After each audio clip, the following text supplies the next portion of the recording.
Greetings. This is Justin Allen with the Elite Nurse Practitioner. Welcome to the Elite Nurse Practitioner Show, podcast dedicated to nurse practitioner entrepreneurism and achieving financial freedom, where I talk directly with nurse practitioners who need help. Listen up, our market is saturated. Jobs can be scarce. We are underpaid. We are undervalued. We are taken advantage of by the sharks within the healthcare system, and frankly, screw that. I'm sick of it, and it's time for a change.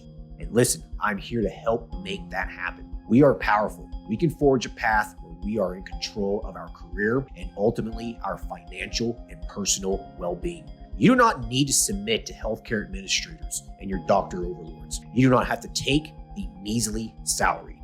You do not have to work 50 to 60 hours a week. There is a different way, and I'm here to show you that path. This podcast is raw and unfiltered. I have not talked to the nurse practitioners in this podcast prior to the call outside of an email exchange to schedule the episode. What you're about to listen to is a consultation session between a nurse practitioner and myself. It is real, it is unscripted, it is unplanned, and I have no idea what we're going to talk about. Anything and everything can happen during our conversation. The nurse practitioners in these episodes are struggling with an issue in their professional or financial life, and they have reached out to me for help. My goal is to help the nurse practitioner with actionable advice that will enhance and improve their professional, business, and financial life. My other goal is to hopefully help my nurse practitioner sisters and brothers build a more productive, powerful, and free life. So I hope the content and information within these podcast episodes does just that. All right, onto the episode.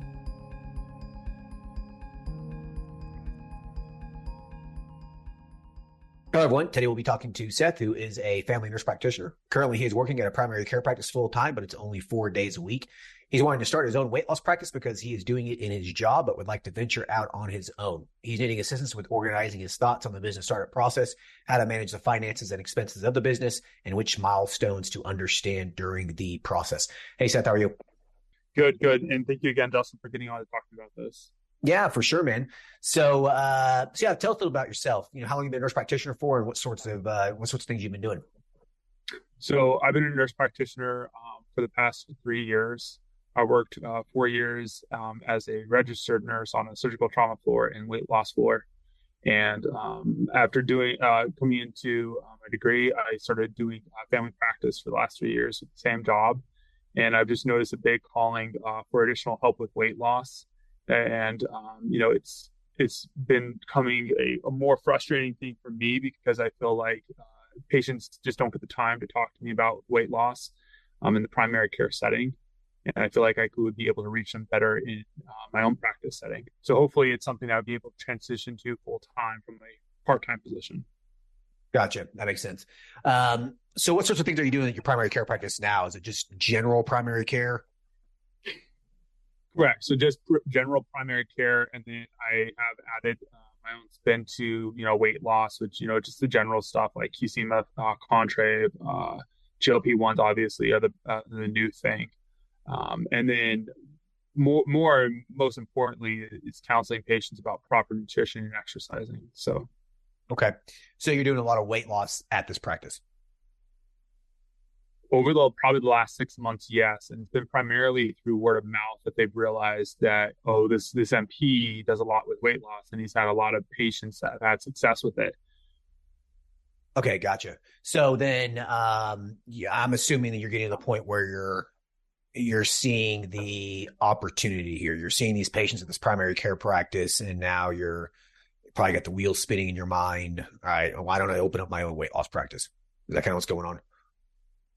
Yeah, that's correct, because I feel, my patients that came to me originally as just primary care have become walking billboards of their weight loss. And it's caused other patients to say, hey, go see that NP. He can help you with the weight loss. So I found that, rather than me putting in, these long hours at work, I do travel. It takes me 1 hour one way to get to work. So it's 2 hours, although it's only 4 days a week, it's still 2 hours of travel a day. I found a little bit of a potential opportunity for me to do some weight loss practice. And then ultimately what I would like to do is just function on just doing that alone. Gotcha. Okay. 2 hours in the car every day. That probably gets old. Most definitely. Yeah. So some of the things I wanted to talk to you about was, so I live in New Jersey, which allows me to practice relatively independently, but with a collaborating physician. I know that you are not a fan of that, and neither am I. But it's currently the position that I've found myself, if I want to see patients in-house, that I'm going to have to find a collaborating physician through. I reached out to I believe you had Guardian Education Group on. And so I did reach out to them. I've talked to them about that collaboration. The cost, it's pretty costly. So that alone does have me concerned. Yeah. And it is what it is, right? I mean, if you're in a restrictive state, you need a collaborator, then, it just is what it is. You can't fight that, the only way to fight that is to do telemedicine in another state or to drive across the state border or something, so it is what it is. You're going to have to just accept that that's going to be an expense in your business. Guardian Medical Group, they do provide, collaborative services. It's reasonably priced compared to some other services. But like you said, though, I mean, it can't be pricey. So are there better options? First, can you tap into anyone that you know? Yeah, so I did try. I work with a family medicine doc right now. Actually, 3 other family medicine docs, and I don't think either of those individuals seem very interested in this. They just didn't like it from the liability standpoint. So that's what made me reach out to that group. Something that I did see as a potential opportunity would be, and I don't know if this is something realistic, is to see patients virtually in a state like Arizona where it's independent practice. I just don't know how that works if I was in New Jersey seeing them virtually. Yeah. I mean, that's independent state. Arizona is, yes, correct. Right. So if right, I'm yeah. licensed in Arizona. Right. Yeah, you could do that. The issue though is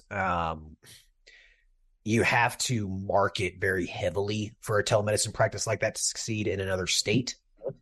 And so you have to have a lot of money for your marketing budget. So the question is, how much money do you want to start here? So if I was to do the collaboration, it's probably about $1,000 monthly cost for me. So it would be, I guess, if it would be adding on just $1,000 in marketing, it would be kind of a moot point, and then canceling out my inpatient appointments. Yeah. If it's going to cost you $1,000 a month, collaboration, you're going to spend a lot more on that for marketing a telemedicine practice. Okay. Yeah, you're going to spend a lot more. So the question is word of mouth and patients just finding you through your new business. Is that going to be cheaper paying a collaborator and staying local versus going into a state that you really don't really know anyone? You're just kind of going in there blindly and marketing, and competition as well, right? What's going to be the cheaper option? I'm leaning towards sticking around in your area and just paying the collaboration fee. I think probably would make the most sense. So more to the story. So for the building that I could potentially function out of, there's actually a medical spa that had opened up, and I confronted them about it. They don't have a mid-level or an MD associated with the practice, and they're willing to let me use a room for a 10% cut per visit. So that I saw as a potential opportunity. So I'm not, if I don't do well initially and I don't get a lot of inpatient appointments, I'm not paying, $1,500 a month for a room. It's kind of based off of how many patients I would end up seeing. Gotcha. And so what kind of clinic? It's a medical spa. So they just do like massages. They do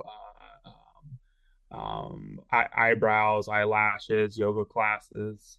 So there's really no medical services there? Correct. No medical services at all outside of if you constitute massage therapy as medical. Yeah, yeah. Okay. So will they allow you to just sublease the room? You just pay them a fee every month and that's it. You're not sharing profits. That is correct. They would allow me to do that. Okay. All right. Then that's not a bad idea. And how much do they want to charge you a month? I think we worked around the figure of like $300 a month. Okay. Then that's a no-brainer. Okay. Yeah, that's a no-brainer. I mean, because you're probably going to have patients coming in and out of there just as walk through traffic, them getting the other services. They're going to see what you're doing and they're going to be interested. Okay. Yeah. So that's basically free marketing and it's extremely cheap. Extremely cheap room, $300. That's just for one room or I mean, what's the size? Yeah, so it's just for one room, and that's all that she would be able to allow me to have. The size is it's just like a normal office size room, so it's decent size. I can fit.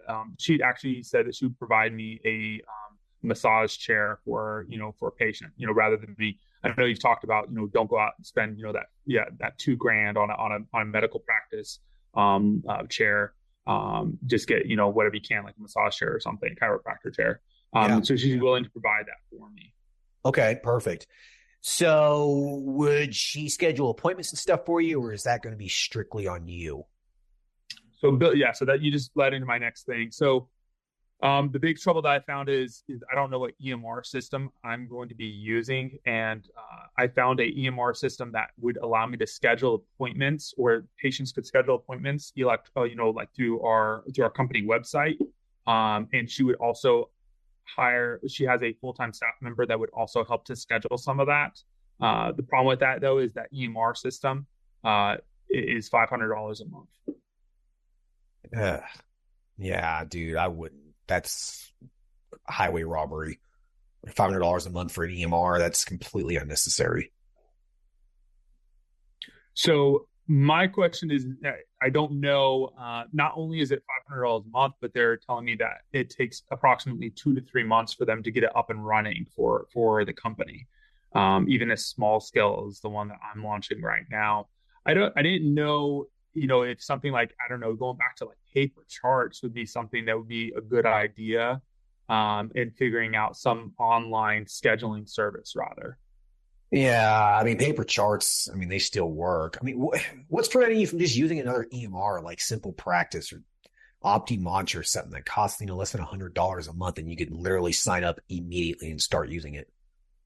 So I actually hadn't looked into all the EMRs. I guess my company currently uses that Athena EMR, which was one that was going to charge me $500. I felt that was the one that I was most comfortable with. But Yeah. You think something simpler, like a simple, you said it's called Simple Practice? Yeah, Simple Practice or OptiMantra, either one of those, man. It's less than $100. You create an account and you're up and running immediately almost. Like, yeah, there's no need to complicate this. I mean, it's just basic weight loss. Like, you create a template and you just use it. I mean, learning a new EMR is, it can be time consuming. But it's not that difficult. If you can use one EMR, you can pretty much use any other EMR. Okay. Yeah. Yeah. Then because that would save me potentially, if you're saying like, roughly $100, and that's for sure easily saving me $400. I think it was actually an additional, I don't know, it was like $6 or something per virtual visit as well. So it was some additional cost for virtual visits. Yeah, dude. A lot of these EMRs are, they're honestly they're scams. Like I don't understand why anyone would ever use something like that. It's way too expensive for what you need for a simple cash-based practice. Okay. Yeah.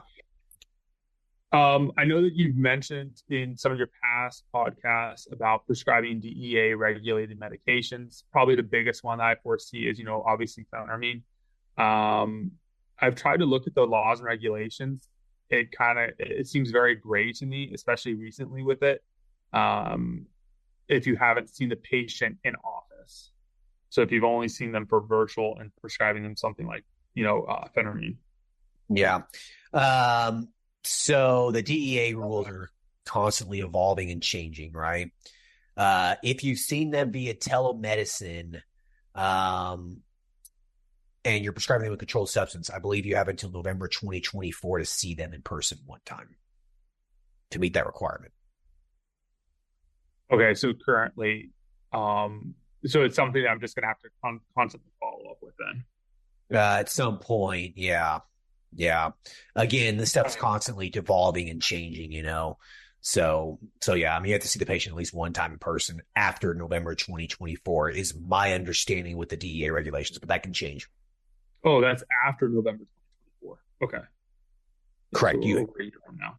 Yeah, exactly. Yeah, you have until November 2024. You continue seeing the patient via telemedicine, but after November 2024, you will have to see them at least one time if you want to continue prescribing them meds.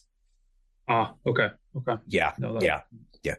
But I said that's my understanding of it, but it can change. We recorded this, August, September 2023. The new rules are supposed to be published November of this year. So something can change though. Okay. okay. So I'll look out for the new publication. November Exactly. then. Exactly. So my wife is the one that's handling a lot of the business side. She has an MBA, and she also does a lot with physical fitness and sports nutrition. She's an army she was an army captain. She went to Bali, studied yoga for a while. She has her nutritionist certification, and she was on the New Jersey Olympic team. So I wanted to see about, but I didn't want to do it in an overwhelming fashion. So I don't know whether to kind of slowly see first how the weight loss alone goes, or if we should try to launch all that at once, since it's focused around, getting patients back into physical fitness. Yeah. I mean, if you don't, if you feel like it's not going to overcomplicate your business, then okay. I recommend never doing too much, at the beginning of it. If weight loss is going to be your focus on weight loss and any complementary services surrounding weight loss. But I wouldn't be adding a bunch of things to it that'll overcomplicate it until you get your feet wet. Okay. Yeah. So, some people can integrate multiple services at one time and they're fine, but some people can't. So it really just depends on what your tolerance for, multitasking multiple things and learning new things and doing new things. Sure. So I've tried to poke around to kind of see where costs are for seeing weight loss patients, and it is very drastically. I live in Hunterdon County, New Jersey. Medium income is pretty good, medium household income, and patients have money, they want to lose weight. But I see very, very, anything from memberships, and I know you're not a big fan of memberships, but also, individual, individual consult costs. So it's kind of been hard to figure out, okay, where do I start with the costs? Because I don't know if I want to start low and then work way up. I don't know. What are your thoughts on that? I like subscription memberships. Oh, you do? I do. Okay. I don't like locking in patients with a contract. Okay. Okay. Yeah, I don't make my patients sign contracts. Okay. I personally would never see I would never see a provider that made me sign a contract for care. I never would. Locks them in for 6 months or something like that, and penalties, and absolutely not. It's sharky. So, but just subscription based pricing, I am a fan of it. I actually recommend that. Monthly fee of $300 a month or whatever includes medications, visits, etc. So, pricing that stuff is really going to be dependent on the market rate in your area. The rate for somewhere like Vegas compared to, some podunk town in Texas or something is going to be completely different. Right. Sure. Yeah. Yeah. So you should do a little bit of market research in your area and determine what's the average cost for this sort of stuff in your area. And then you can undercut it a little bit. 10%, you don't have to do anything crazy. And yeah, now you have a competitive pricing that's affordable for a lot of people, and, see how it goes. So I know you've talked about, getting medications, and then potentially, obviously you're buying them at a lower cost and then increasing that medication for that sell from your practice. You mentioned say they were on a $300, subscription plan, but they're not obviously like on a GLP-1, but maybe something cheap like phentermine. Do I just go to like a compounding pharmacy for that, and then that's where I start keeping those medications at my practice? Or how would you suggest that, or potentially suggest that I would do something like that? Yeah, if you're operating a cash-based practice, I would recommend dispensing most medications through a compounding pharmacy. Okay. Like I've discussed in the courses and, multiple podcasts before, the compounding pharmacy will bill you and you can charge the patient whatever you want. And so for phentermine, for example, it's going to cost you 30, $40 a month. It's what is what your cost is going to be. And then you can charge the patients $140 a month, which includes the visits and the phentermine. And so for $140 a month, they're getting the visits, they're getting phentermine, they're getting the whole thing, and they find a lot of value at it and they'll pay it. And then you're making a profit of $100. Do I need to set up anything with these compounding pharmacies? Like, do you know what they require from an upcoming practice? Yeah, you just got to create a new account with them. I mean, they're going to require, a copy of your DEA and your license and, just standard stuff like that. Okay.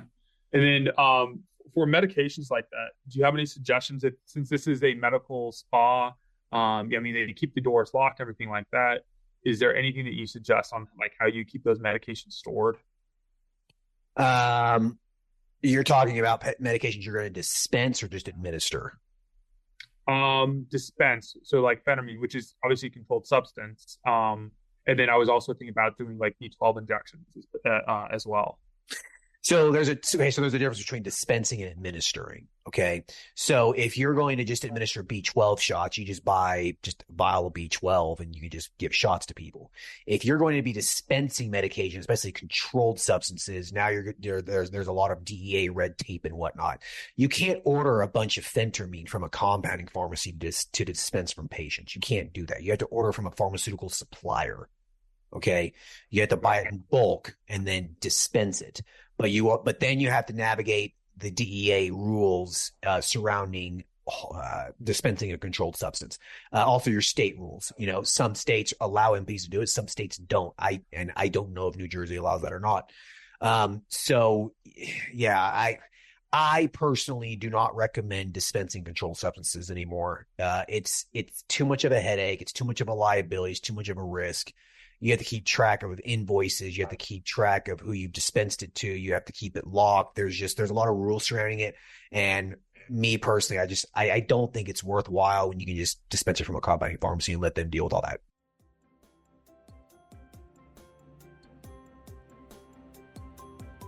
All right. I hope everyone's enjoying the episode so far. I just wanted to take a quick break to thank everyone listening and also give a big thank you to all of my social media followers and email subscribers. If you haven't done so yet, please subscribe to our email list at www.elitenp.com and make sure to follow us on Facebook, Instagram, and LinkedIn. Email subscribers will receive updates on new weekly podcast episodes, multiple weekly articles we publish, new courses, and everything else related to helping you succeed. Remember, all Elite Nurse Practitioner courses are designed to help you build a niche practice, increase your financial strength, and to break free from the rat race. If I can break free and then other countless nurse practitioners can break free, then so can you. Additionally, please share this podcast with your other nurse practitioner sisters and brothers out there. The more NPs that venture out on their own, the stronger our profession will become. Now, let's get back to the episode.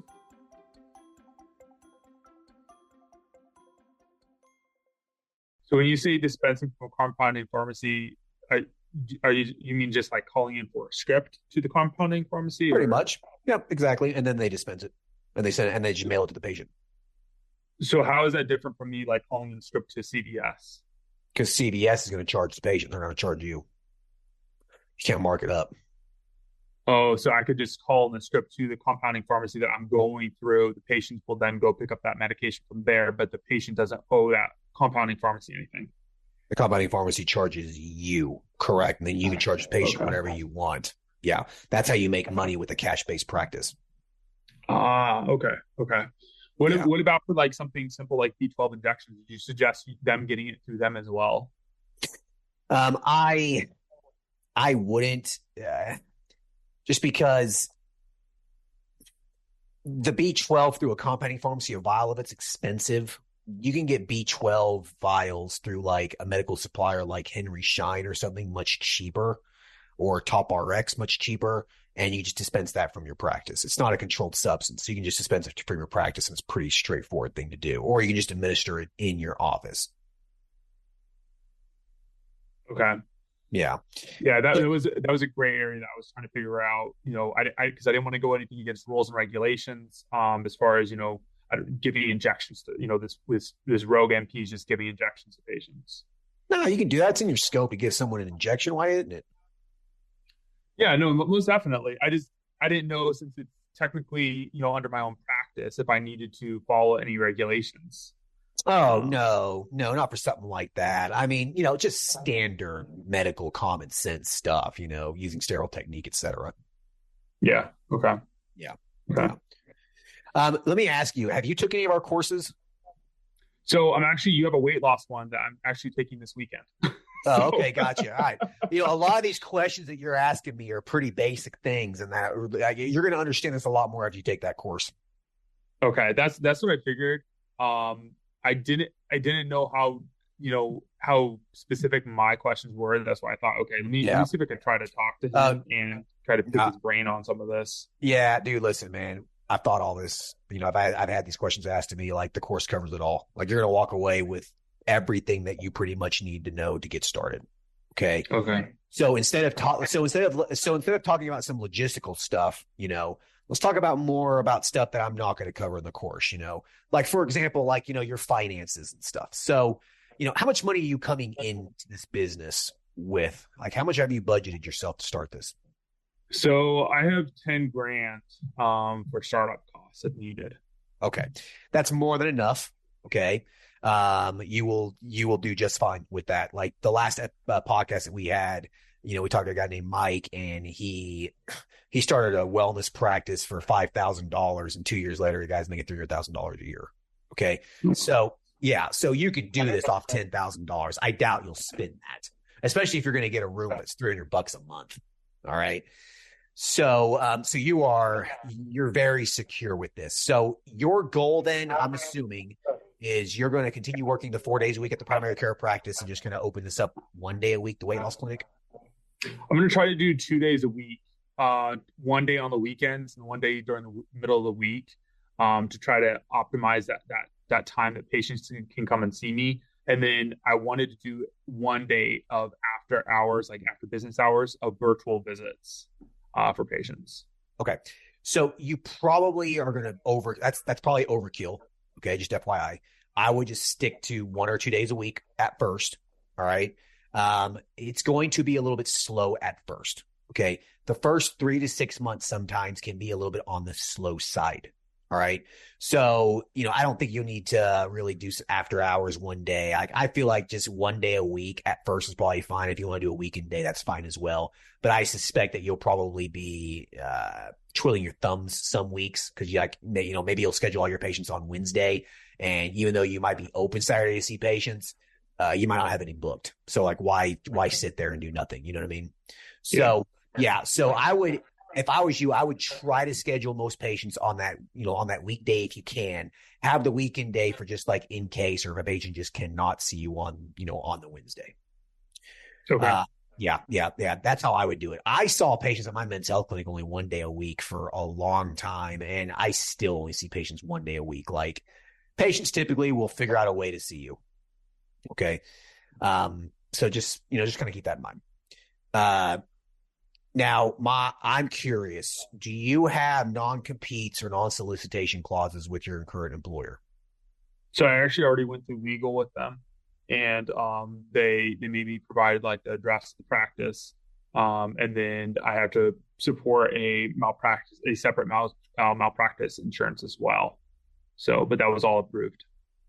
Okay, so you can do this and it's not an issue. Fantastic. Correct. Yeah. Okay, now can the patients that you're seeing now for weight loss, can they follow you to your new practice? So, so good question, because a lot of my guys, I have a lot of guys between like the ages of 30 to 50 that are really struggling with weight loss. And so I feel like this is probably going to be a lot of my bread and butter. But nothing specified that I couldn't do that. Because I do work an hour away from my practice currently. I don't know if they see that as a threat, but that's not taking into account things like virtual visits. So this is my advice for you. Okay. Soliciting current patients or clients from another employer is oftentimes a big no-no. Okay. So my advice for you is to look at your contract and see if there's any language in it about solicitation of clients. Okay. Even if there is very little language about it, I would still be very hesitant about doing it. Okay. My advice is to simply mention that you're going to be doing weight loss at this new location. That's where I'm going to be doing it. And just call it. Just call it at that. Okay. So really what you're saying is make sure that you're just not really advertising it and then look over my own legal clause then. Exactly, man. Don't sit there and be like, don't sit there and say, I'm going to stop seeing you for weight loss here. You need to come see me at my new practice. That's soliciting a patient. Okay.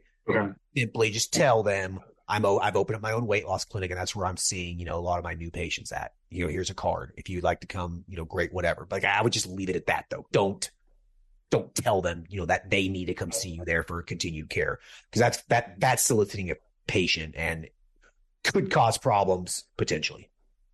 Sure. And I didn't think about transferring over any of my patients I currently see. I think probably is that, like I said, a lot of my patients are walking billboards and, family members, friends, they all see them like, oh, how'd you lose the weight? How do we go about doing this? Because a lot of like the practitioners in my office or MDs in my office, they don't even go into prescribing like GLP-1s. They don't want to mess with it because they consider it to be weight loss medications, not primary care. So that was the area where like, okay, do I need to try to start shifting mindset for seeing new patients and telling, hey, I don't do weight loss necessarily in primary care. Right. Okay. So yeah, so like those other patients can then, they can advertise for you. I mean, that works, right? Give them, like I said, just give them your card and tell them this is where I'm going to be seeing new patients, whatever, and just kind of just leave it at that. Okay. Yeah. Just be, like I said, just be cautious. All right. I don't want you getting in trouble over something just, dumb.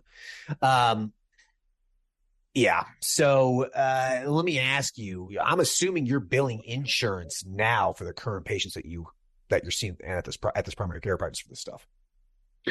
Yeah. So I currently see patients and it's all obviously insurance. None of it's out of pocket.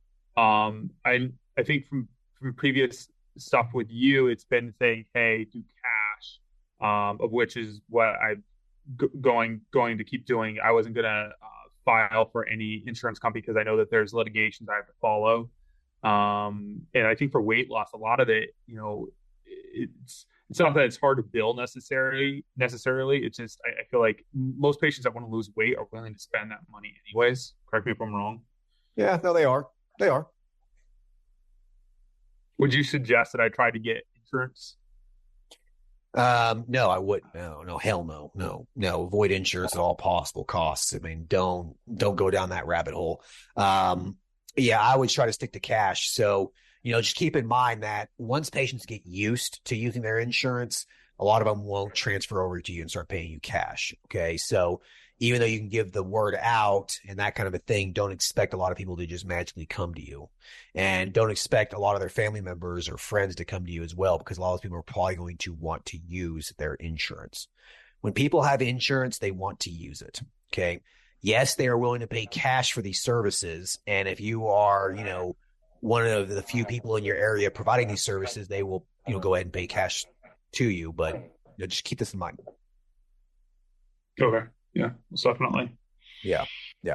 It'll probably be a little bit slower as cash versus insurance. Okay. Just, go into this with realistic expectations. And that's a realistic expectation that you need to have.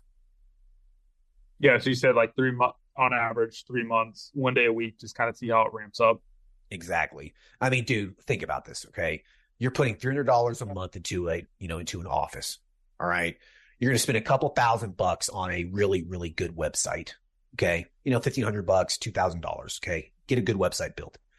You're going to have a Google business listing that's free. All right. You're going to have to get like a desk, some real basic furniture decorations or whatever for that office. All right. A scale, dude, you're going to spend $3,000 or $4,000 getting this thing started. Okay. What's the risk here? You're spending $300 a month to keep the place open, $300 a month. Whoop-de-doo, right? Yeah, I think probably the biggest one was, even the malpractice insurance wasn't that much. It was really it was the collaborating physician. Right. That was the biggest blow.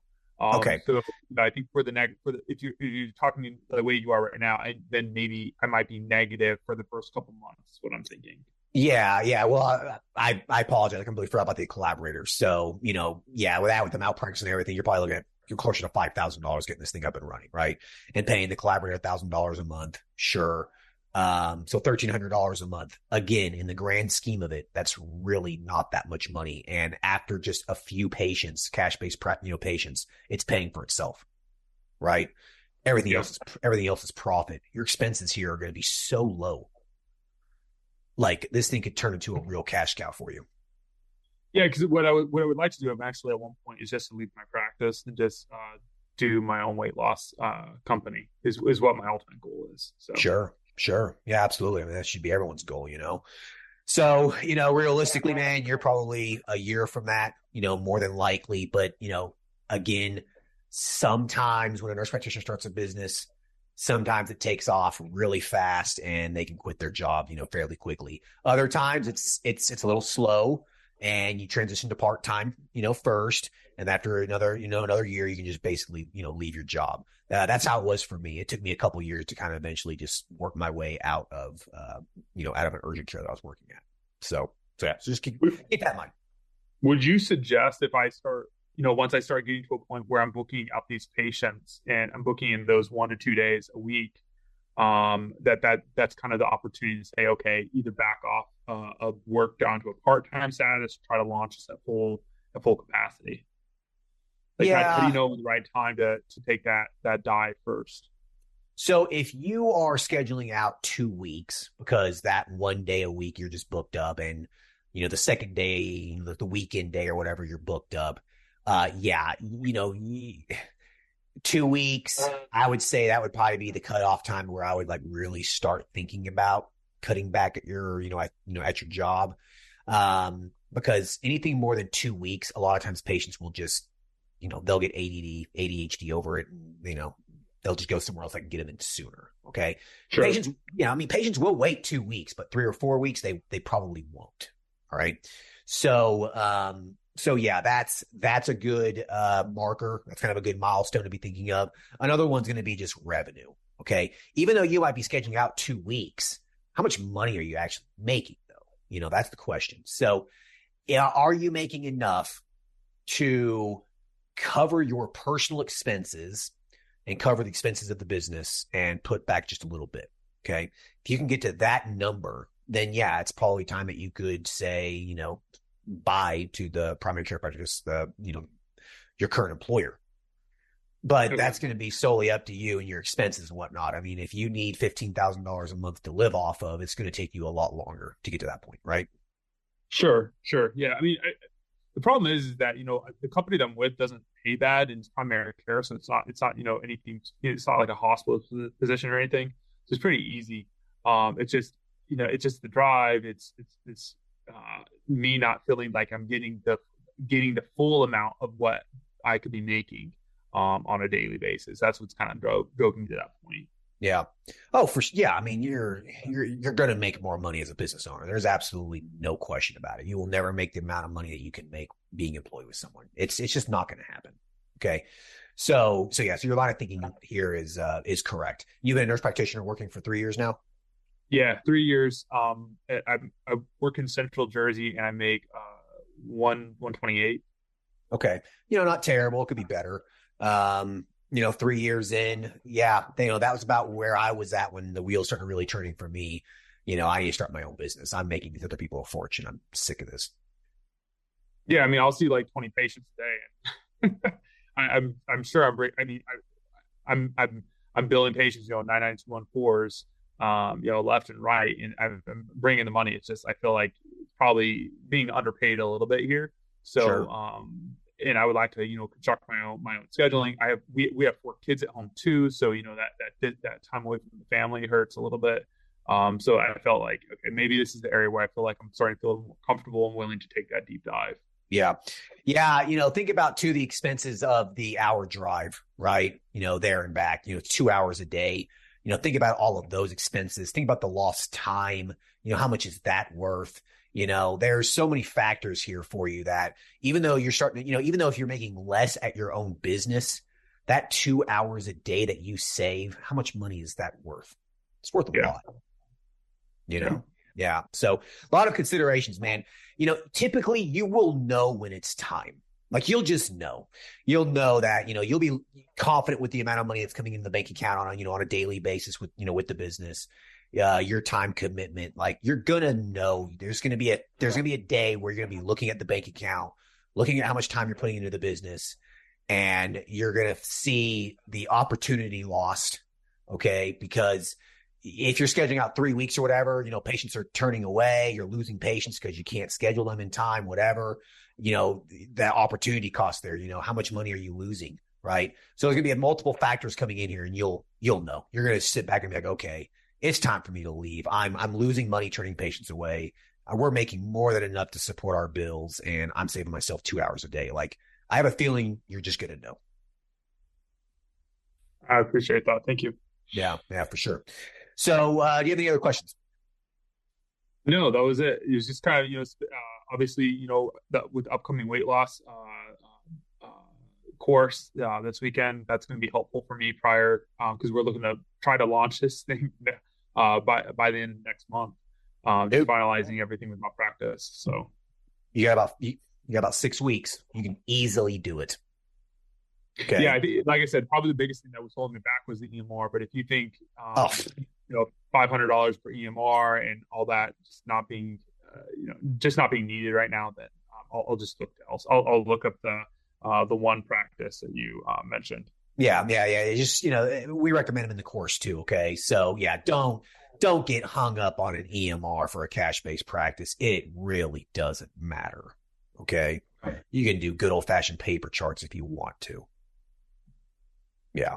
Fair. For the virtual, and you might already talk about this during your course, for the virtual, can I use something like Zoom?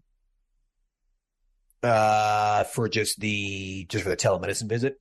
Yeah, of course you can. Okay, all right, because that was something where I'm just like, okay, because if the practice doesn't allow, if the EMR doesn't allow me to use like a virtual visit through the EMR system, then what are my other options then? So you can, and most EMRs, man, anymore are going to have a virtual option, so don't worry about it. Okay, all right, perfect. Yeah. Well, you've listened to some podcasts before. I like to end the episode with you asking me a question. Is there anything that you've been curious about, my personal life, or just any curiosities? Yeah. So, how did you get into TRT? Because that's something that I've obviously right now I'm not there, but something that I've really thought about doing for patients. So yeah. Well, it started off with me getting on it personally. I was kind of having these kind of low T symptoms. The biggest one for me was just like this motivation and just this head fog in the middle of the afternoon. Like I just couldn't get out of the rut, and my testosterone levels were, low normal, and I was like, what the hell is this? And started testosterone replacement therapy, and like all those symptoms just went away, And I was like, there's something here. Like, why aren't more men on this? And so, I started looking more into it. And I just, kind of became a little bit of a passion project. And there wasn't a testosterone replacement therapy in the city that I was living in, or a testosterone clinic, men's health clinic. And so I was like, you know what? I do this myself. I can relate to the patients. This isn't really that hard. And I just kind of jumped in and started doing it. Yeah, no, I think it is something that's kind of like a missing link, because I do have a lot of patients that have, medium to low testosterone level. Obviously they go through those brain fog, fatigue, the loss of libido. And I have a hard time finding people to refer them to. Yeah. Well, listen, man, this clinic that you're going to open up, HRT is it's a complimentary service, and it's really not that hard of a thing to learn. So something to think about maybe here in the next few months. All right. Yeah. No, I appreciate it, Justin. Thank you so much. Yeah. You're welcome. Listen, it was a pleasure talking with you. If you ever want to do a follow-up or, whatever, just, reach out to me and we'll talk again. Yeah, most definitely. Thank you so much. All right. You're welcome. Take care. Bye.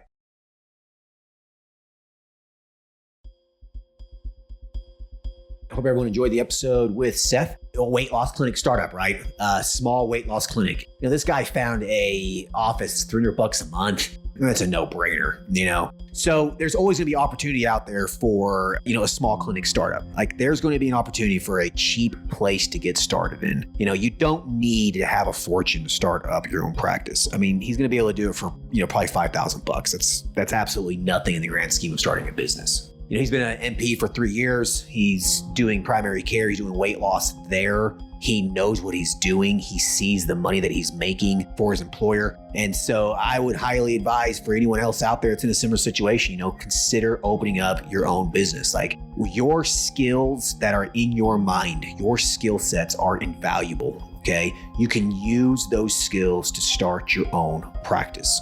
Any nurse practitioner can. A nurse practitioner who has a skill set that are providing a valuable service to patients can do this on their own. You do not need an employer to do it. And I think Seth's going to have a very successful little weight loss practice, and I think it'll grow slowly over the next year, and he'll probably be able to leave his job. So I wish him a lot of success. All right. Hope everyone enjoyed this episode. Talk to you guys later. Thanks. Bye.